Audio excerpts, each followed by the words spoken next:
Hello, everyone. It's time for Vanished Chicagoland Stories, the podcast. I'm your host, Pete Costanis. This is episode 300, season 12. Today's date is January 28th, 2024, and welcome to the program. And yes, we have reached 300 episodes. Oh, can't believe it. I still can't believe it. Oh, what a journey this is. I mean, you know, I'm just speechless because I can't even talk correctly. So I'm very happy. I'm very happy. So on this milestone episode, I will discuss my tribute to actor and comedian John Belushi. And I will talk about my memories of watching him on television and the movies. And this will be very interesting because he had an interesting career. I'll touch about his personal life, but not too much. So I will explain later about that. So right now the program will go into a commercial break. And this program is brought to you by Pillsbury Fruit and Crunch cake. And here's a commercial from 1973. I sort of remember this vaguely. So I saw this commercial on YouTube, and the product looked very tempting and very tasty. All right, so sit back and relax, and I'll be right back with the program, folks. Thank you. Mom, Billy's eating the dessert. I'm having a snack. Dessert. It says right here, snack. Dessert. Is Fruit and Crunch a snack cake that makes a great dessert, or a dessert cake that makes a great snack? To find out, open the package, take out the cake mix, the real fruit filling, and crunchy topping. Mix and bake. Snack. Dessert. Snack. Dessert. Fruit and Crunch, the snack and dessert cake from Pillsbury.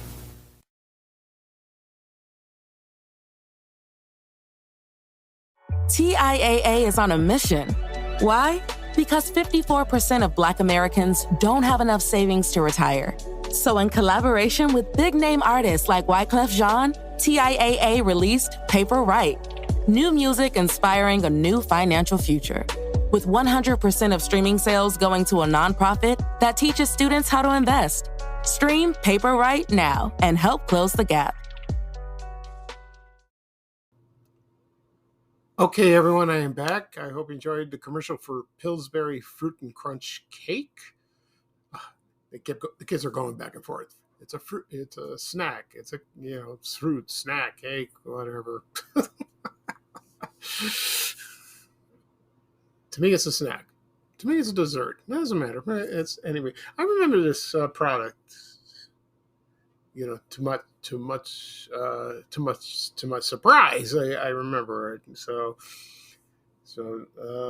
looked pretty good.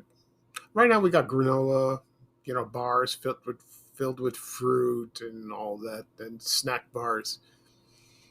They're delicious, as always. Okay. At the beginning of the program, I mentioned this is my 300th milestone episode, and I will do my tribute to actor and comedian John Belushi. I'll mention a couple of things before I get started. One, there were two deaths this week. I want to get those out of the way. First was the singer Melanie, and she died January 23rd, and her famous songs were, one was Lay Down, Candles in the Rain, lay down, Layla, lay down, lay down, lay down, lay it on. Yeah, I got drifted away, sorry. Then The other one was Brand New Key, and it's kind of a cute tune. I like it. I used to hear these songs on the radio in the 70s, like on WLS a lot. And also WFYR on that too. Like so they were, she was a great singer. She was a great singer, songwriter, she was still touring, as far as I know, but I don't know if she was composing new music, probably, but my condolences to the family, so that's very sad. And then the second person that passed away was Charles Osgood. He was a commentator on radio and television. Mostly he was on CBS and CBS News Sunday morning. He was there for about over 20 years, and he did the Osgood File. He did that from the 70s all the way till a few years ago. I used to watch him sometimes on Sunday mornings if I didn't find anything to watch. He was pretty good. Yeah, he seemed like a nice man, very very intelligent, like that. He wore the bow tie later on, with the suits, very distinguished, great man, very great, good man indeed. Okay. Right now, and one more thing before I get started, I just want to mention about this milestone episode. It took me about 300 episodes. To tell you the truth, I wanted to do a podcast, but I wanted to do like maybe 10 or 20 and just quit, and that's it, because in the beginning I didn't do so hot. I was just awful because I kept stammering. I'm nervous, I made mistakes. My facts were wrong, and people mention that or send me emails. You go, "Oh, Pete, this is wrong. You could do better. Stop with the Okay, I get the message." But I do my best because I'm human. I don't like speaking. I know it's like public speaking. I know there's nobody there where I'm recording. It's just me, my microphone, and the computer. I mean, I don't have an audience. I am talking to an audience, but one thing that makes me comfortable is I know they're not in my house.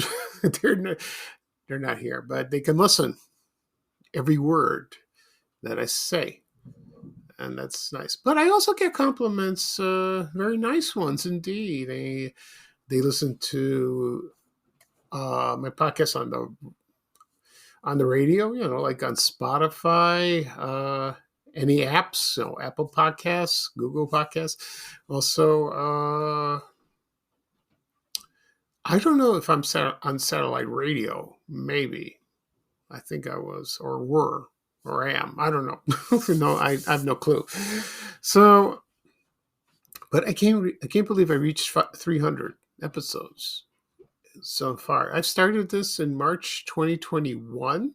I will do an anniversary show in about a month, and about a couple months I'll do something.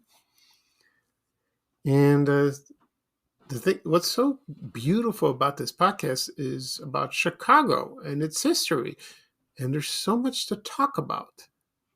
There's so many things that are gone, and I use my memories of growing up in here, and talk about those things that have disappeared. I've received suggestions from people. Why don't you talk about this? Why don't you talk about that? Few things I don't want to talk about is politics. This is not a political show. You want a political show? Go listen to a Chicago podcast that deals with politics or anything controversial. Sports, I might dabble a little bit. Yeah, I'm not a sports fan, but I will talk about if it's a famous athlete that passed away. I will talk about that. but the thing is, I have no knowledge of it, because like I said, I'm not a sports fan, but I don't watch it on TV. But there are podcasts that do that. I'm sure there are, and you can listen if you like, you know. And they really those I've listened to tell you the truth. I've listened to one just to get an idea, and they do a pretty good job. They discuss their career, their statistics, their how long they played, all that.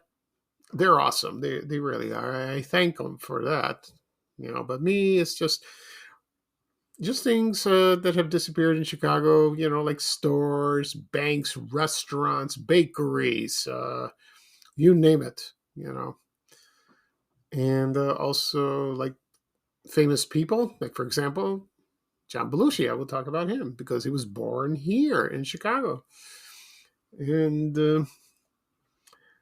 that's the reason why I chose John Belushi to be my 300th episode. Someone emailed me a long time ago. He said, "Why don't you talk about him?" And I said, "I would, but I want to save it for a special occasion." And fair enough, here he is. I will talk about him. So I made the decision to discuss John Belushi. This I have a feeling this won't be easy to talk about him because he made us laugh, made us cry. You for his personal life, I will touch into it, not very much because we know what happened to him, and we feel very sad. Some people are angry at him for what he did. And so that's kind of hard. It's hard for me. He's been gone for so many years. But his work is lived on. And he's still remembered for his great work on Saturday Night Live, his movies. So we'll get started right now. Okay. All right. Here we go. John Belushi was born John Adam Belushi on January 24th, 1949, which this week he would have been 75 years old. Yeah. And he was the original cast members of the cast of Saturday Night Live. And the show premiered on October 1975. And I remember watching the show. I don't think I saw the first show. Maybe I did. I think I did. I know the first host of the show was George Carlin. He did that. I bought the DVDs. I only bought like about the first season. I haven't bought the rest of them. I should because they're all there. And I watched the first show, and it seemed kind of awkward. Not like how it is now. And it took a little time, to get used to it. So, so I remember seeing John Belushi for the first time, and I think the first time I saw him was he was a bee. You remember the bees? They come out there with the wavy antennae and get dressed in the striped outfits. That's hilarious. And it's hilarious like that. And so with John Belushi, you had other cast members were there, of course, like Dan Aykroyd, Jane Curtin, Lorraine Newman, Gilda Radner, Garrett Morris. I hope I didn't forget anybody. Chevy Chase. Excuse me. So John Belushi created a lot of characters, very famous ones indeed. Like, for example, one of my favorites, he did Beethoven. And he was just standing there dressed up like Beethoven, and Gilda Radner played his wife. And he didn't want to eat. He just wanted to compose. And Gilda Radner says, "You must eat, Ludwig, Ludwig."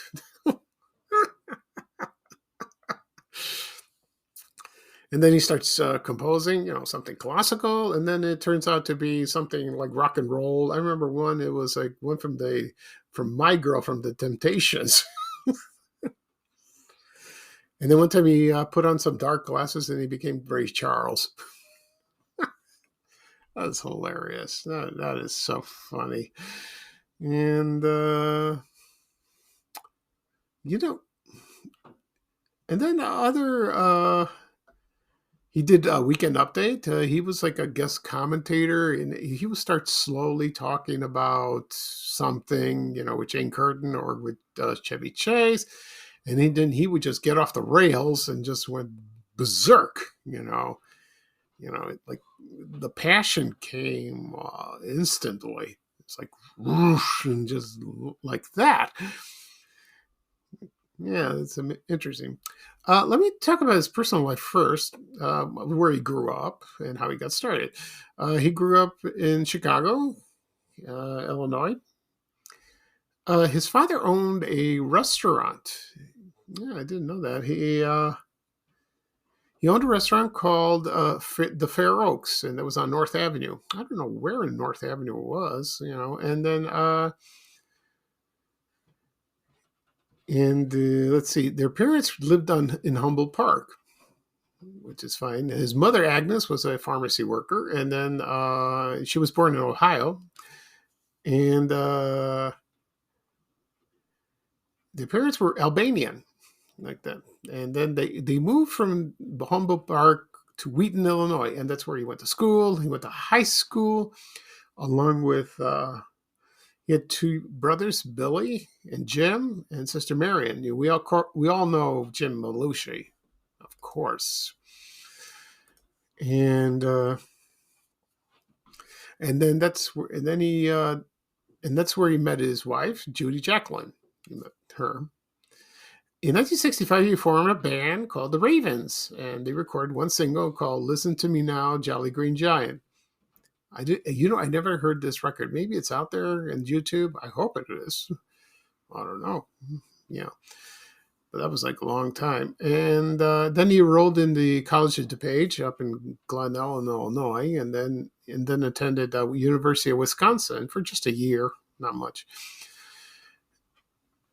And then he joined Second City, in Chicago. The comedy troupe. Performed there, and met a lot of people. He met a lot of people from Saturday Night Live before he went to New York, to perform like that. And so he was cast in 1975. Lorne Michaels was the head of Saturday Night Live. He looked at him. He looked like he had potential, so he gave him a shot. Well, okay. So over the years, his famous characters were Samurai Fatuba. He played a samurai warrior. He went, he talked like that. Sometimes he was working in a deli. Sometimes he was working. Where else was he working? I remember deli. I remember maybe a dry cleaner or something. But I do remember the most famous skit he did was Samurai Night Fever. Lorraine Newman played the grandmother. I remember that. And they were like, I remember they were like Italian, and this guy was Japanese. And he wanted to go out, and he's styling his hair like John Travolta, Tony Moreno, like in his bedroom.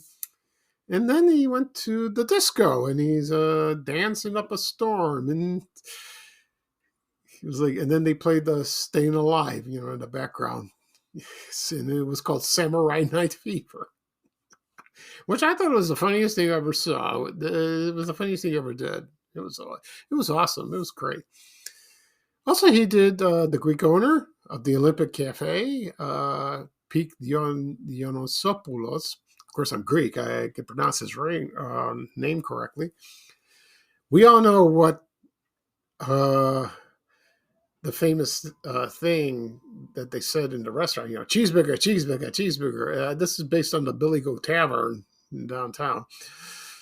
I only went there once, and should go again. And then cheeseburger, no Coke, Pepsi, no Coke, Pepsi. I remember one time Jane Curtin went in, and as a customer, she says she wanted to, I don't know, use the phone. She didn't want a cheeseburger, but she relented and he said, "Yeah, I'll have a cheeseburger, and I'll have a Coke, no Pepsi." All right, and she got frustrated. Also, I forgot to mention this on Weekend Update when he did that. When he did his commentary, he would say at the end, "But no." He also impersonated Joe Cocker. I remember that. He did a good job of that. A very good job. One of my favorite portrayals, what John Belushi did, the first two. One was he was Captain James T. Kirk of Star Trek. I heard he was a huge fan of that show. And he loved the character. They did the Star Trek sketch. Also, I don't know if people agree with me with this. I discussed this with my brother, and he said, "Nah, that wasn't that funny," but I thought it was. And he portrayed Elizabeth Taylor. And that's when she was overweight at the time. And so John Belushi's dressed up like her, wearing a black wig with lots of jewelry, eating looked like a rotisserie chicken, sitting there, and she's eating, and she got choked on it. Oh, that was fun. I heard Elizabeth Taylor at first didn't like it, but I think when she heard he passed away, she felt kind of sad about it, but he did a brilliant job. I thought it was hilarious. He did other things, but we all know what he did best.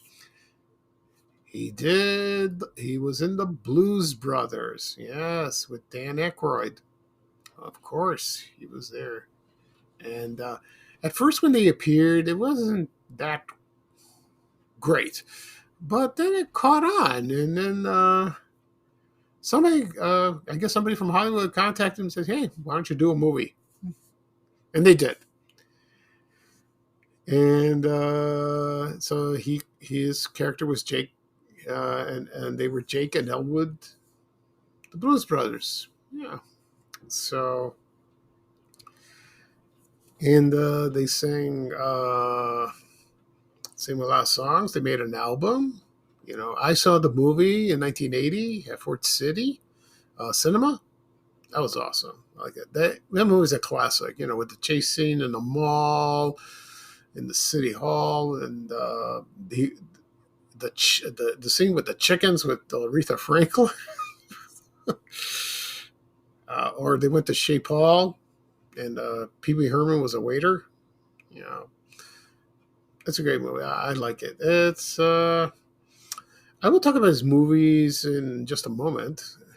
So, and then he left in 1979, along with Dan Aykroyd. So they want to concentrate on their film career. I don't know if he returned. No, I don't think so. No. I think Dan Aykroyd did one time or another. And, but behind the scenes, he had a drug problem. And, a lot of people knew, and the audience, like you and I, didn't notice or didn't know about it. You hear it from the tabloids, for example, like Star Magazine, National Enquirer. Some of it was true. Some of it wasn't, So that's a shame. All right. Right now, I'm going to take a break. about just a moment, and then when I return, I will talk about his movie career. Besides Blues Brothers, he starred in a lot of classic films, and I'm sure you know what they were. Okay, I'll be right back, folks. Okay, everyone, I am back. I hope you enjoyed the first segment of my milestone episode of my tribute to actor and comedian John Belushi. I talked about his TV career. Now I'm going to talk about his movies. He didn't star in many movies.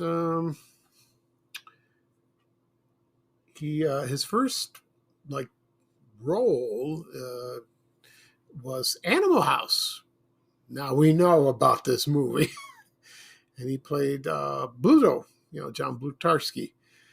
What can I say about this movie? I first saw it in Fort City Cinema when it was released. To tell you the truth, I got sneaked in. So I sneaked in to see it. I was underage because it was rated R.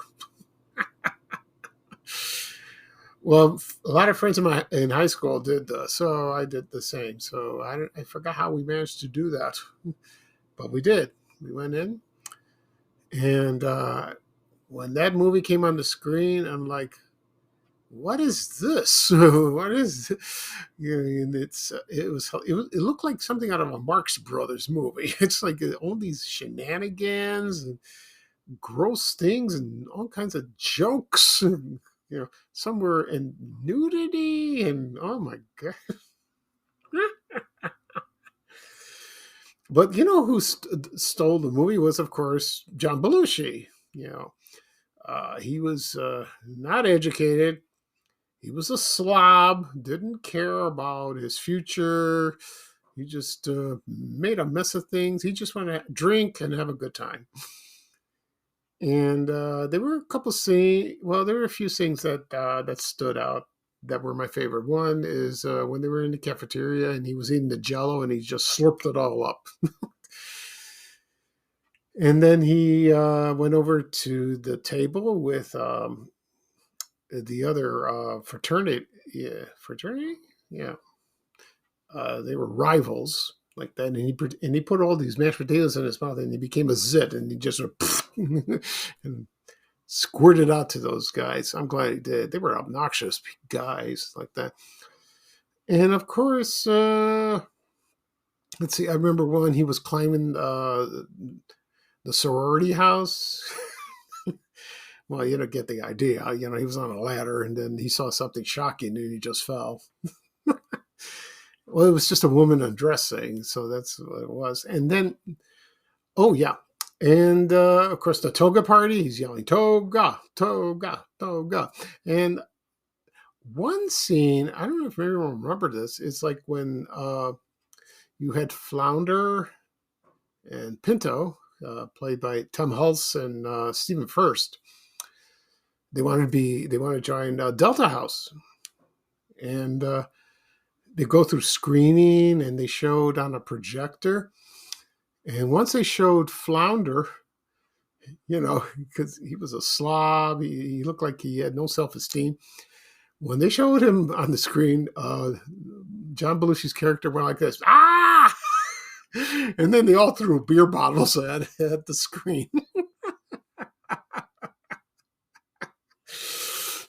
I thought it was the funniest thing I ever saw. I can't get that out of my mind. And one last scene was, which didn't make any sense. It was like towards the end, they were expelled, and they want to, seek revenge on Dean Wormer. Bluto was just sitting there, and he took this jar of mustard and he just poured himself on him. I'm thinking to myself, what is the meaning of that? Oh, I asked my brother this, and he said, I don't know. It didn't make sense. Like, one day we watched it on DVD.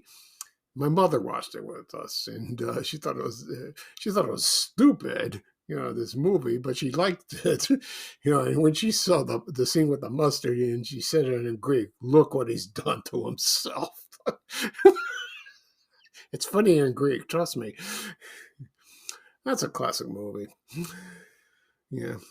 And then next movie, he was in Going South with Jack Nicholson.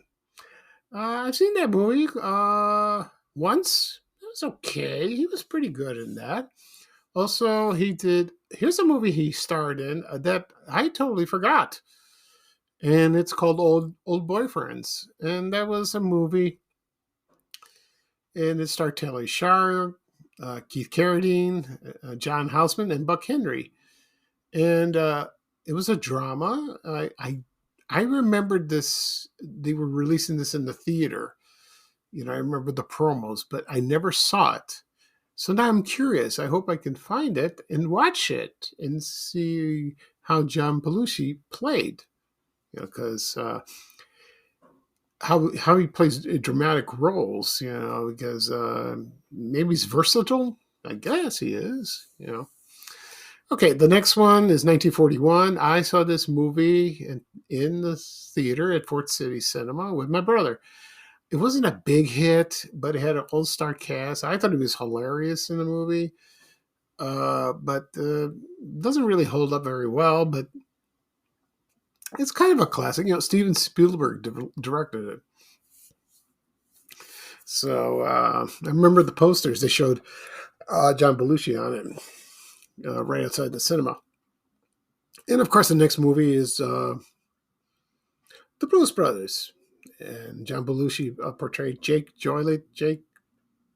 Blues. I covered that. So, we're on a mission from God. Like the next movie, he was in Continental Divide. It was a drama. He played Ernie Suchek. That character is loosely based, I believe, from Mike Royko, the wrote for the Chicago Sun-Times. I've seen it once, long time ago, and I thought it was pretty good. I like to watch it again, and he's very calm in this movie. Not very crazy, not much. He was pretty good. I'm glad he made this movie. I don't know if it was a big hit. Probably not. I don't know. A lot of people don't remember him for that. And the last movie he played was Neighbors, and that came out in 1981. And he starred with Dan Aykroyd, Catherine Moriarty, and Catherine Walker. I've seen parts of it. I don't know if it was good or not. Maybe, but it's sad that it was his final role, And that's a shame, like that. But I got to watch these movies again. Just to get the feel of to rediscover, John Belushi in those roles. Because, he didn't make many films. No, he didn't. If he was still alive, I think it would have been great. He would have done more dramatic roles. He would have won an Oscar. Who knows? Like that. Okay, anyway, but, we all know what happened to him. He had a drug problem and started using cocaine. That stuff is nasty. It's terrible. Like that. And, of course, he died on March 5th, 1982. He was only 33 years old. And that's so sad, And that was all over the media. All over the media. And it was people were, I don't know, maybe most people were shocked. Maybe people close to him weren't. What I didn't understand is how come he didn't get intervention? These days, when you have a problem, your family confront you, and they intervene and they say you need help. You got to get help. You're killing yourself with this crap. You got to take care of yourself. I don't know why they didn't. I don't know why they didn't do that. I don't understand. But didn't take care of himself very well. He just wandered. I read somewhere that he would just go to someone's house, a stranger's house, and just, knock at the door. You just crash in and just, help him some in the refrigerator. Like Ed Norton would do that, which was funny like that. So, oh, that's terrible. That really is terrible like that. And so, just most people, I would tell most people, don't think about, the things that he did bad. Think of the stuff that he did good. His work in TV and movies. Yes, he was a drug addict, of course, but he didn't realize what he had. It's such a waste. It really was. I feel sad for his wife. She remarried after that, and now his brother Jim Belushi. He went on to he started Saturday Night Live later on, and then he got his own sitcom. According to Jim, he was pretty funny in that. Did some movies, and he's doing okay. That's good. And he also has a nephew, Robert Belushi. It's doing fine. So the acting dynasty lives on. So that's great. That's wonderful. And I think we all miss him. We really do. We miss him very much. Okay. So that's it for episode 300 of my milestone episode. And I did my tribute to actor and comedian John Belushi. Okay. So this podcast will be published later on today, wherever podcasts are available. Apple Podcasts, Google Podcasts, Spotify, Amazon Music, also on Breaker, Overcast. Also will be posted on my blog, www.vanishchicagoland.blog. Also, it'll be my YouTube channel. Again, people have asked me for this past weekend, Pete, where do I find your podcast? What's the easiest way to listen and watch your podcast? You can watch. I tell them, go to YouTube. Go to YouTube, do a search, Vanishing Chicagoland Stories, or my name, Pete Costanas. You will find it. And just start listening. Subscribe. You can listen to past episodes if you wish. They're all there. All 300. Wow. Like that. And also, this will be shared on my social media accounts. Facebook, X, Instagram, Threads, LinkedIn, Reddit, and also I'm on Blue Sky. That takes a little time for that, but it'll be there if you happen to join recently like that. And so I hope I did a good job for my 300th episode. I'm still nervous. I hope I didn't goof it up. I try to. Okay. So next episode will be 301. But episode 300 is the last show of the season, so we're going to start season 13. Doesn't sound lucky. So I'll think of something. Probably do one on Tuesday. We will see. You can make comments if you like, or suggestions. I am here to listen. We'll see about that. Okay. So this is Pete Costanas, your host of Vanishing Chicagoland Stories, the podcast. Thank you for joining me. Have a happy Sunday. Today's weather is kind of the same. Cloudy, chilly, no sun. Where's the sun? I don't know where it is. Hopefully it'll come soon. The good news is it's not snowing and it's not freezing. I'd rather have this weather than that weather. Well, I don't like humidity either. I don't like hot weather either. I'll take this. This is fine. It's comfortable in a way. Okay. So here's bye-bye for me, and here's a little traveling music with Ray Rayner saying bye, bye, bye. Take care, everyone, and thank you for joining me on this special episode. Okay. Okay, so take care, everyone, and so long. We have to go. Bye, bye, bye.